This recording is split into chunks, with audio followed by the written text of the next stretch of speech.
कालच्या म्हणजेच 16 ऑक्टोबरच्या दिल दोस्ती दुनियादारी कार्यक्रमात प्रज्ञेश ॲप्टिट्यूड टेस्टच्या निमित्तानं कोडी सोडवताना पाहायला मिळाला। माझ घरात राकेश रेश्माला बँकेचे डेबिट कार्ड द्यायला येतो, पण रेश्मा घरी नसल्याचं पाहून तो प्रज्ञेशला रेश्माकडे ते द्यायला सांगतो। पण रेश्माच्या तुझ्याशी असलेल्या नात्यांविषयी आणि इतर गोष्टींविषयी जेव्हा प्रज्ञेश त्याला विचारतो, त्यावेळी मात्र राकेश त्याच्या प्रश्नांना चिडून माझ घरातून निघून जातो। प्रज्ञेश, ॲना आणि आशू या दोघांनाही निशा आणि राकेश आणि मग फायनली रेवाच्या लग्नाविषयी विचारू लागतात। माझ घरातील सर्व दोस्त कसंबसं हा प्रश्न टाळण्याचा प्रयत्न करतात। मीनल मात्र प्रज्ञेशवर चिडून दुसऱ्यांच्या खासगी आयुष्यात ढवळाढवळ न करण्याचा सल्ला देते। प्रज्ञेशला त्याच्या प्रश्नांची मनासारखी उत्तरं मिळत नसल्यामुळे तो थोडा नाराज झालेला पाहायला मिळाला। मग कैवल्य त्याला समजावतो की आयुष्यात कोणत्याही नात्या इतकंच मैत्रीचं नातं देखील महत्त्वाचं असतं। By the way Prajnesh, exam मध्ये नात्यांवर विचारल्या जाणाऱ्या प्रश्नांवर तू चुटकीसरशी उत्तरं मिळवशील,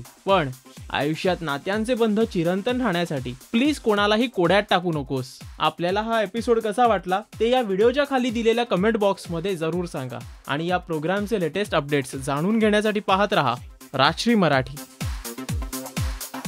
नमस्कार, मी अजिंक्य देव आणि तुम्ही प्लीज सबस्क्राइब करा राजश्री मराठी।